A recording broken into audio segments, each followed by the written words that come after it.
to the Grueling Truth Super Bowl week, brought to you by Gridiron Mo, a new interactive football app.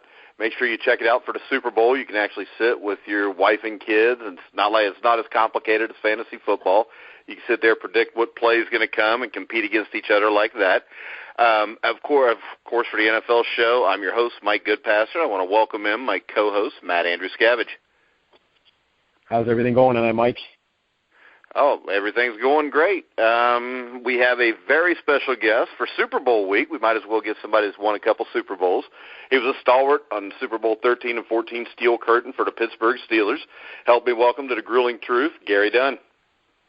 Well, hey, glad to be here, guys. A big week this week.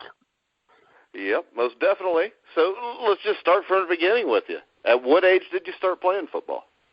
Oh, boy. You know what? I played Little League, Pee Wee football on up through, high school. And, it's like I tell people, I go, how'd you know you're going to play college football? I go, I didn't know I was going to play high school football. You just keep on playing, and then somebody tells you, hey, you got a chance to play high school, you got a chance to play college, and so forth. And then you go on, and all of a sudden the pros start talking to you. And you go, well, I'll go give it a shot at the pros. So that's how it's got to come about. What do you most remember about your younger days playing football? You know what? I remember. I'll tell you one thing I remembered. I told my son this, that I was at a 115-pound class, and my dad always told me. My dad was a football player and a coach. He coached at Miami for 15 years. He's on the Ring of Honor at the University of Miami. He held like 40 records there for years. So he was a football guy. And he always said, son, he said, if you're not having fun out there, then you shouldn't do it. And I had a coach at 115-pound weight class that thought he was coaching the Super Bowl. And he was just all over us. And one day my dad walked in and he said, come on, let's go. I said, Dad, I'm not going. So what do you mean? You told me if I'm not having fun and I don't like what I'm doing, that I don't have to go. And he goes, you don't like what you're doing? I go, no, I don't like to coach. I'm not having fun. And so I quit. And, I look back at that and I go, the next year I went and played again and went on through my whole rest of my career. But that was definitely a bump in the road that, I could have just said the heck with it. I don't think I liked the game just because of a coach that was a little overzealous, So I remember that part. High school was a great experience.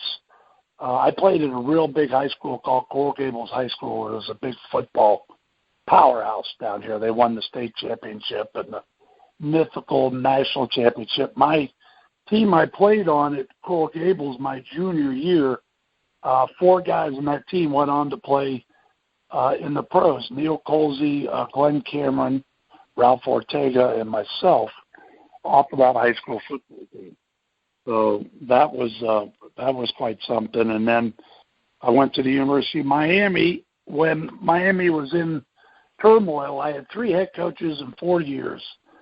It was a freaking mess there then. And that same thing I got into where I'm like, what am I doing out here on this field? The place was in chaos, and, a new coach would come in, tell you what you did before was the wrong thing, and we're the right thing, and so forth, and that was tough, and then I ended up fortunate to get drafted in the 6th round, but I didn't think it was so fortunate to get drafted to the Pittsburgh Steelers, who just won 2 Super Bowls at the time, and they had the Steel Curtain defense, Mean Joe Green, L.C. Greenwood, Ernie Holmes, and Dwight White. And I even had guys, my teammates and stuff, going, hey, Gary, what are you going to do, beat out Mean Joe Green? And I'm going, you know what, I'm probably not going to beat out Mean Joe Green.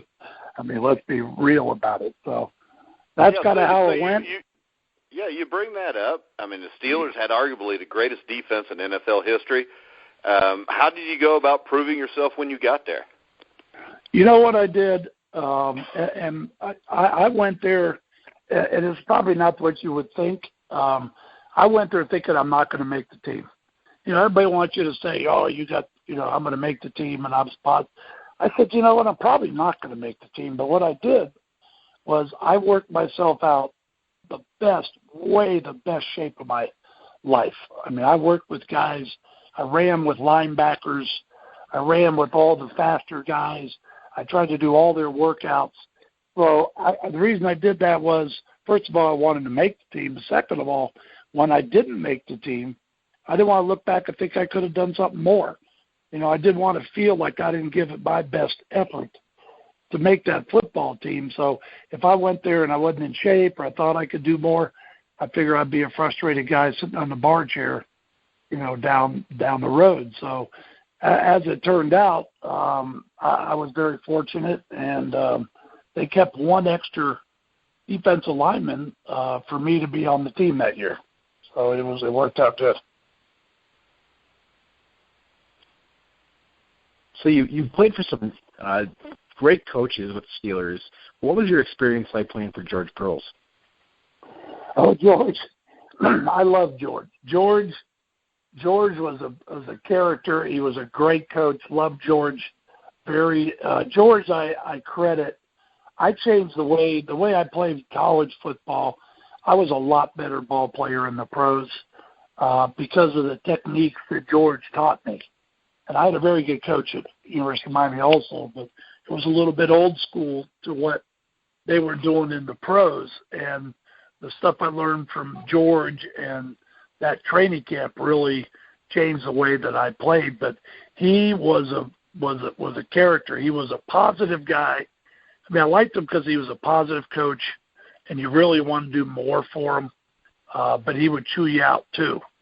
And you know, he was a great guy to play with. When I went in there my rookie year, I got drafted in the 6th round, which isn't real high.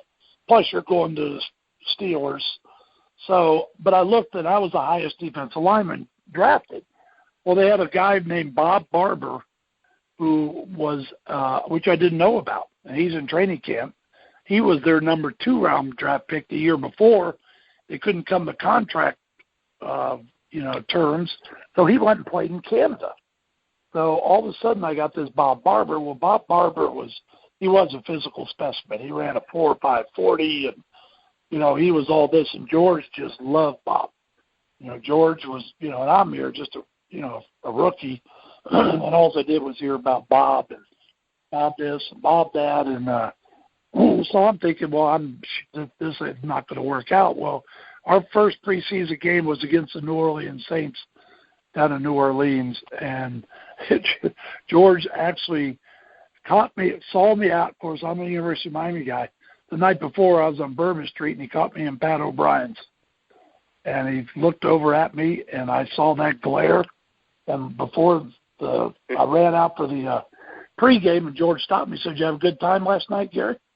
I said, "Yes, sir, I had a pretty good time." He goes, "Well, you're on kickoff return, punt return. You're going to play every play. If you dog it one step, I am going to put you on the bus, and you're out of here." And I was going, well, okay, here we go. So I ran and did everything. George would follow me off the sidelines and come to the bench and start yelling at me and stuff. And I'm thinking, well, I'm gone. I said, but all I did was say, I'm going to give it everything I got. So I worked my tail off. And after that game, George came up and a couple of days later when they saw the film, shook my hand and said, "Great job," and they traded Bob Barber. So after that, me and George, we were great. The whole rest of the time, George was there as my coach, and really liked George. So were there any players that took you under their wing when you got to Pittsburgh? You know what? I had some of the younger guys, I would say Steve Furness and John Banaszak. They were like the guys that were behind the Steel Curtain guys, which was LC, Joe, and Ernie Holmes and Dwight White. But honestly, those guys couldn't have been nicer to me.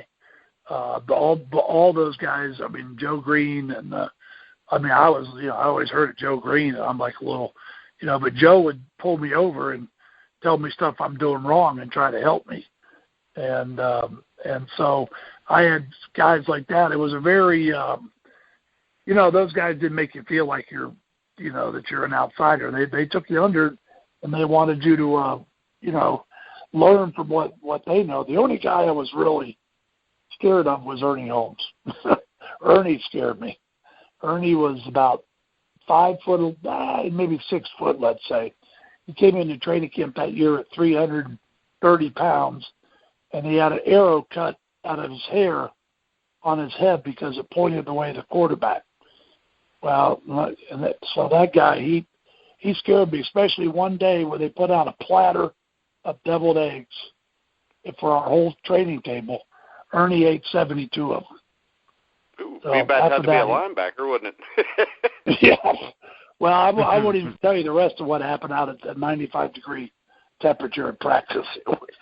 It was pretty bad. Ernie's eggs ended up on the field. So there you go. Was there a moment like at camp or something like that where everything seemed to click and you realized that you were going to fit in with these guys? You know what? I don't know if I could say that. I really was, it was down to the last cut for me. Back then, they had 6 preseason games. Plus, they used to play this college all-star game, which the all-stars from college played the world champion, whoever won the Super Bowl from the year before. So that would be 7 games we had. And then we had the rookies, we came in 2 weeks early. So we had 9 weeks of training camp, basically, which is crazy to what they do now. We had 9 weeks, and then they announce who makes the team. So, I don't think there was any one moment that, I said, okay, I got this, because I never knew I had it till the last cut. And even then, just because you make the team, don't mean they can't cut you the next day. I mean, there's no guarantees. Nowadays, they got some guaranteed contracts, or you at least get some money that if they get rid of you, you at least have that. But back in those days, heck no, man. They tell you, hey, see ya. So that's the way it was. You played for Chuck Noll, one of the greatest coaches in NFL history. The Steelers teams won, 4 Super Bowls in 6 years. How did he keep the team so focused? Chuck was a different guy. He was a disciplinarian. He wasn't a man of a lot of words. He kept you on your toes. He was a hard guy to try to read, in other words, to see really what kind of person he was. But he was very smart. He's the type of a coach that, a lot of head coaches, wouldn't be able to go around to every position on the field and show you techniques. Well, Chuck Noll would come down the defensive line and show us techniques. You think he would just know the quarterbacks or the offense or something, but he was the type of guy. He was a hands-on guy. Let me tell you something. If you didn't know it, you'll go back and read a book about it and then come back and tell you about it, But everybody respected Chuck. They had a little fear of Chuck, because Chuck didn't mess around. I mean, I remember one time my rookie year, I walked in to the meeting, and I was 5 minutes early. Meeting was at 8 o'clock. And Chuck looks at me, everybody looks at me, and I looked up, I see the clock, 5 minutes to 8. And I said, Chuck said, well, nice for you to come by, Gary. And I said, Coach, it's 5 minutes to 8. He goes, I said to be here at 8 on my time. My time says 5 after 8. So the next day I was there at 7:30. That's the way Chuck is. Chuck didn't mess around, and all the rest of the ball players fell in line with what Chuck was trying to do. He was a great coach, and really, after you got to know Chuck, he just was a great guy. He had a lot more. He didn't let out a lot. He was one of these people that kept it in, but he really was a great guy. Now, I always hear about how that Steelers team was full of practical jokers. Any of those stories you would like to share? Well, there was quite a few. I guess one of the more infamous ones was in training camp. We had the dorms we stayed at St. Vincent's, which was a Catholic school up in Latrobe, Pennsylvania. And we all stayed on one floor, but there was only one guy that stayed. There was one floor that nobody stayed on besides one guy, and that would be Jack Lambert. Now, Jack Lambert stayed up there because nobody wanted him on our floor anyway. So we left Jack up there. Well, there was a guy in our team named Tom Beasley, a defensive lineman. Tom was a farm boy from Virginia, and Tom brought a guy out there that they used to, you know how they bag those snakes, the rattlesnakes, and they see how many you could bag and put into a bag? Well, this guy brings a rattlesnake in a cage out to training camp. So everybody's over there afterwards, and Jack Lambert is deathly scared of snakes. Well, he comes over there, and everybody's, poking the rattlesnake, snapping at the cage, and Jack looks at Tom Beasley and said, "Tom, you get that frickin' snake out of this camp or I'm calling the police." So Tom says, "Okay, Jack, okay." So we leave. Well, we got meetings, and we got curfew at like 11 o'clock. We go out and have a few beers. We come back by 11 o'clock. Well, Tom Beasley put the cage up in Jack's room. Well, all of a sudden, about 11:30, I hear this, "Murder, this is attempted murder." Jack Lambert running down his underwear, cowboy boots, and a cowboy hat down the hallway saying, "It's murder. Tom Beasley's murder. He's trying to kill me." Well, everybody's out in the hallway now. And now here comes Chuck Noll out of his room. He had a little robe on and stuff. I thought it was kind of cute. But anyway, he goes, "What are you talking about?" He goes, "Chuck, there's a rattlesnake in my room right now that Tom Beasley put there. I want you to call the police and have him arrested." So Chuck is one of these analytical guys. Chuck always ponders things and thinks them out. He goes, "Well, Jack, let's go up and see if we can find the snake." So everybody goes up to the third floor with Chuck first and then Jack, and there's about 10 of us behind him just looking. So Chuck walks in the room, and there's the rattlesnake cage. There's the top of it open. And Chuck looks at Jack and says, "Well, Jack, did you actually see the rattlesnake in that cage in your room?" Because Jack said he saw it earlier. And Jack looked at Chuck. He says, "Chuck, that snake is in this room. I heard it, and you need to arrest Tom Beasley." So all of a sudden Chuck goes, "All right, get out of here. Just close the door. Close the door." So we close the door, right? So everybody goes downstairs, and we talk about it, and we get a good laugh. And, Tom says, "Jack, there's no snake. Snake's gone. It's a joke. It's a joke." So everybody goes to bed late, 1 o'clock. And Jack goes back up to his room, and all of a sudden we hear this scream, "Ah, attempted murder. It's attempted murder." Lambert running down the steps again down to the hallway. And what happened was Beasley put a rubber snake under his pillow. So he got it was a rubber snake under his pillow. That was a good one. That was one of the better ones. That's great. What was it like for you to face the great Mike Webster every day in practice? It was terrible. I mean, I hated him. He made me feel like I could never play. I remember when they moved me to a nose tackle, right? So we went from a 4-3 to a 3-4 defense. Well, I got to go line up now with Mike Webster. Well, at the time, I lost weight to try. I thought I led the team in sacks the year before, so I thought I was going to be rushing the passer. All of a sudden, I'm nose tackle. Well, we have our first scrimmage, and I got a scrimmage live 25 plays against Mike Webster. So, I know Mike. We're friends. So I said, "Hey, Mike," I said, "listen, how about taking it easy on me?" I said, "You're all pro for years."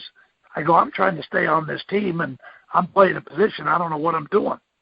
And he says, "Oh, yeah, no, Dunny, don't worry. Don't worry, Dunny. I'll take it easy on you. Yeah, don't worry. I'll make you look good," he told me. So I said, "Okay." So we go out there. The first play, Webby came off the ball, picked me up, threw me on my back, almost broke Lambert's ankles. And Lambert looks down at me and goes, "Hey, Dunny, are you going to be able to play this game or not?" And I go, "Oh, boy, here we go." He proceeded to make me look terrible. He just made me just killed me all day. So I'm afterwards, and I'm sitting in the locker room going, well, I guess that's that. I go, obviously, they're not going to keep me after the way I looked against Webby.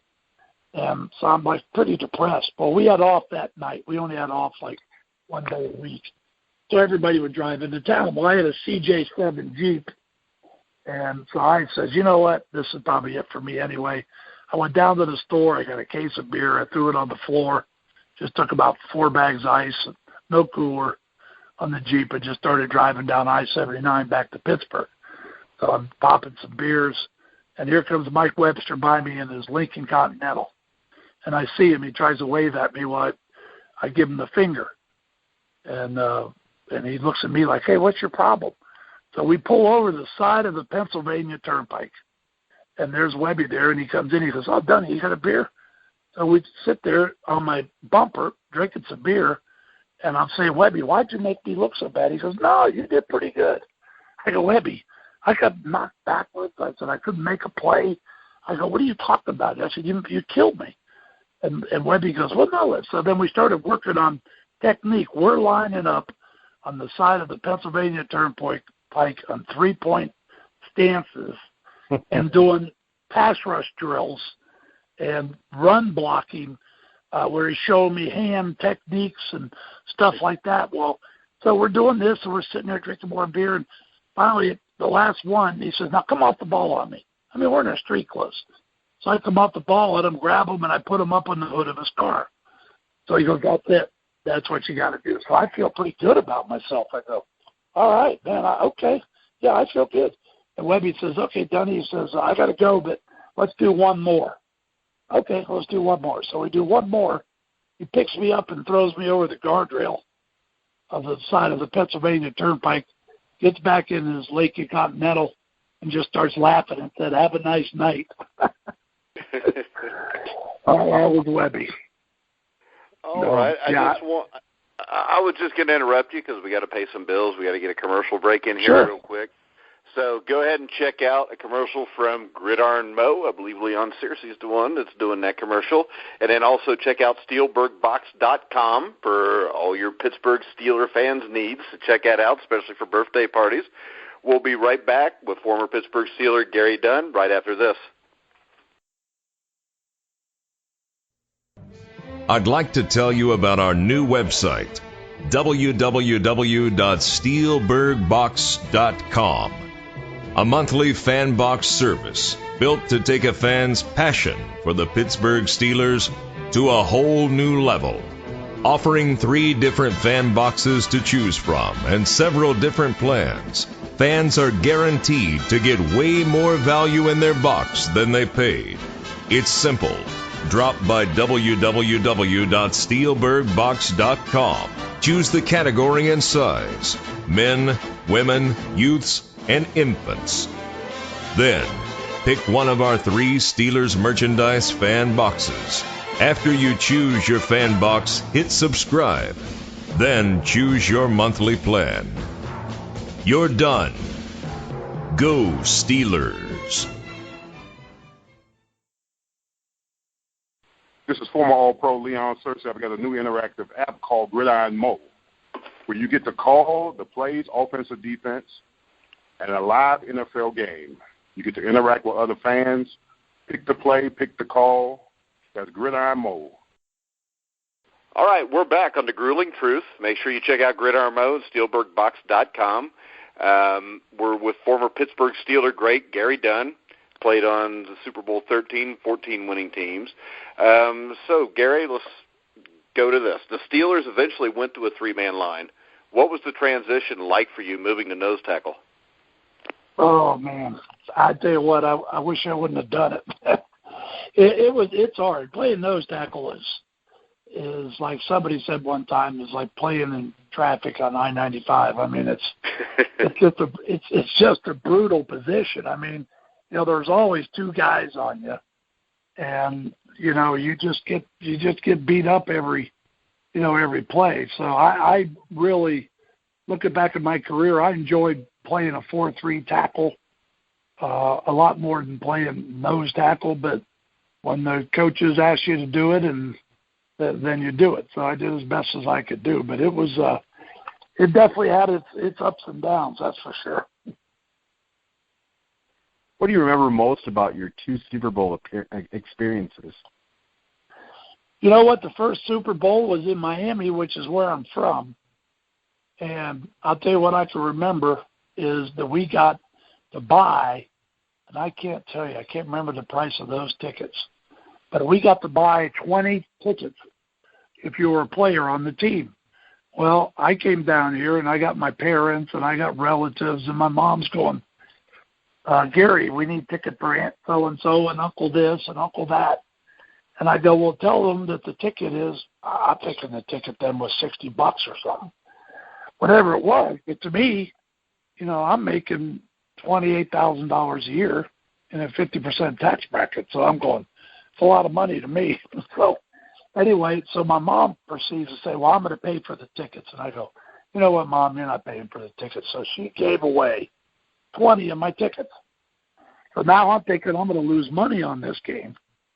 So I was sitting there going, you know what, I got to do something. So I went into the Steelers and I said, listen, I'm from here. Is there any way I could get 20 more tickets? And they said, yeah, you know what, you should have more. You're from here. So they gave me more tickets, and I scalped the heck out of them and made some money off of them. So that way I wasn't in the hole. He played in that game in front of the hometown crowd was great. Obviously, winning the first Super Bowl was really special, and you know, doing the locker room and the champagne and everything else. And here's a story that I think there was an article on it. I'm in the shower after Super Bowl 13 against the Cowboys in Miami. And there's a guy next to me showering, and Dwight White's on the other side of him. So I said, I'm looking at this guy. He says, hey, congratulations. I said, okay. Well, I don't recognize this guy. I mean, it's all guys on the team in the shower, you know. So the coaches have their own shower and stuff. So afterwards, I walked away, and I said, Dwight, who was that guy? He said, no, they say that was Chuck Noll's nephew. Well, it turns out he was just nobody. Snuck his way through security. That was great security, right? Snuck his way through security and went in inside to take a shower with us. So I tell people, I go, no way. I go, I'm telling you right now, there was an article about this guy doing that. So that was crazy. The next Super Bowl 14 was kind of special. Well, they're all special, obviously, but you know, that game was we were actually pretty flat. We played the Rams, and we were pretty flat the first half, and actually into the second half until Jack Lambert made an interception, and he started coming in defense, yelling at everybody, saying, "What are we doing?" You know, everybody was, I don't know why, we just were kind of lethargic. Then we picked it up and won that game, and I didn't play against right across the line, but the guy that was on the team for the Rams played the other guard was Dennis Hara, and Dennis Hara was my roommate in college. So that game, it was just because I was playing against him, and his team was special for that reason, not to mention obviously winning and playing in a Super Bowl. But we did some stuff in some piles that you know, only kids would do, like in Little League. I mean, I go, you know, we were punching each other and hitting each other and everything. And I go, you know, we're out. Well, there's millions of people watching this thing. So it was pretty wild. But yeah, they both were different, but obviously both victories was a great thing. All right. Now, you talked about getting the extra tickets when you wanted them. You had the Rooney family as the owners. Always heard nothing but good things about the way they take care of their players.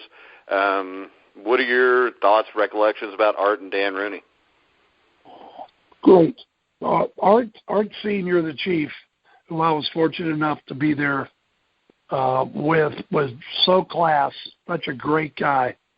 I can't say enough about him. Dan was also and is a very classy guy, great great owners, make you feel like you're part of the family. And Art, Dan's son now, same way. He used to be actually a ball boy when I was there in the locker room. I mean, they had all the kids and the cousins and everything. They worked the locker room and stuff. So they were just a great people to play for. One time, this is the way the Chief was. In the off season, I get a postcard sent to me, and I'm looking at it and I'm saying it's a picture of a horse, but not of the head of the horse, the other end of the horse, and it's in this postcard. I'm looking, doesn't say anything. I turned it around. It said, "Thinking of you, Art Rooney." So I just said, "Oh, that's a classic right there." That's what the guy was. He was great. But no, I was very fortunate to play, first of all, in Pittsburgh, also with the Rooney family, and it was a great experience. How important was it to you to play all 12 years with the same team?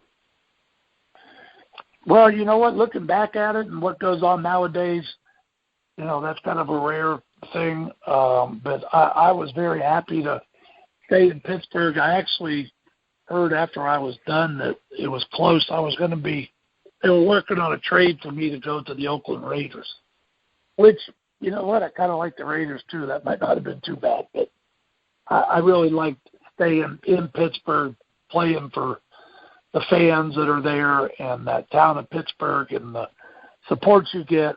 I think I'm very fortunate to play all my years there in Pittsburgh. All right, what's your opinion on the NFL rules on how players are allowed to hit nowadays? You know what? I don't like them, but I understand what they're doing. We didn't know about this concussion stuff back then, and I understand really what they're doing is trying to save the game. They got to make the game safer, keep the game around, and so I think it's stuff they have to do. I don't like it. I think it takes away from the game. I think the defense is totally, handcuffed with, what they can do with tackling and stuff. And I see these replays with targeting, and I go, how in the world? Do you know how fast that stuff? And you watch these replays, and people go, yeah, look at it. And he hit him in the head. I go, when you're out there, that's a split second. That is going by so fast, and it makes it so hard. But I do understand what they're doing. I understand why they're doing it. I think they have to do it, but I do like the game better the way it was. Yeah. So many of your colleagues have suffered from injuries during their playing days. In your opinion, has the NFL done enough for these players? You want my opinion is that no. I don't think, the old guys, which is me, and which I am, but the pre-93 guys, they really kind of dogged everybody with their pensions. And, forever we were supposed to get a better pension, and, they were going to take care of us. And, the guys nowadays, pensions are, 3 times ours, and they make all this much more money, which, that's fine. Now is now, and then is then. But I think a lot of it, they forgot, the guys that went through all that.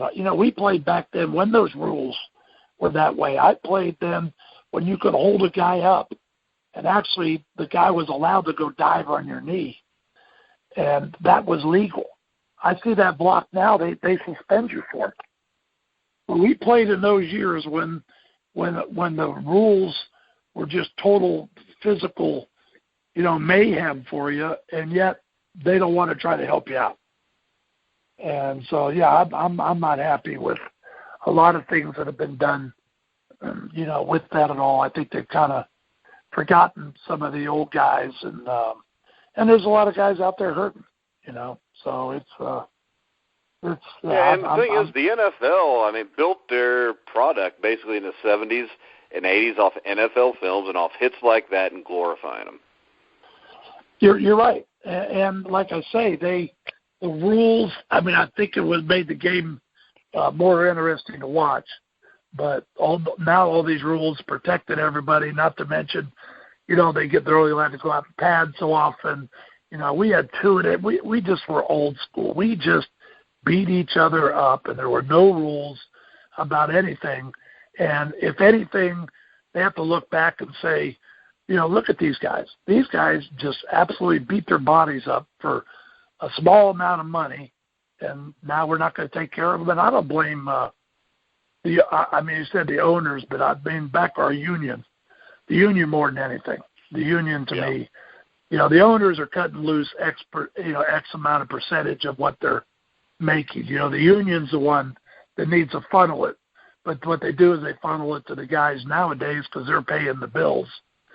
And then the old guys, they just hope you die. And I didn't used to feel that way, but I'm telling you, it's not a good thing at all. It definitely doesn't make you feel good about the way they've handled. And I know a lot of friends of mine and stuff are really hurting. So it's not good. All right, so we've got the big Super Bowl 50 matchup coming up. What's your prediction? What are your thoughts on the upcoming Super Bowl game between Carolina and Denver? You know what? Despite Mark Cooper, who is, I'm tired of getting his text messages and all these little you get those too? I get them all the time, especially my favorite team's the Bengals. So, as soon as they beat the Bengals, my phone starts dinging from him, so. You see what I'm saying about his high-tech stuff? He's obnoxious. I get emails from him. Yeah, I root against the Broncos because of Mark Cooper. But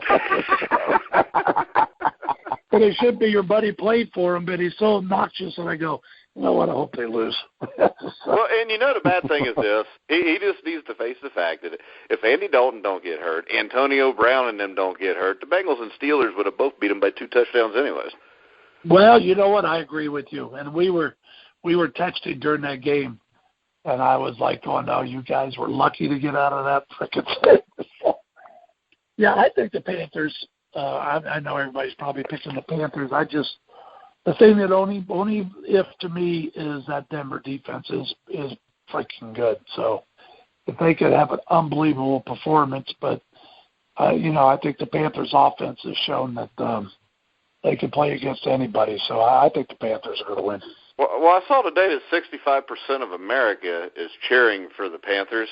Now, don't you believe that probably a lot of that has to do with Mark Cooper? You know what? 65% of America against Mark Cooper. That's a good call. I mean, they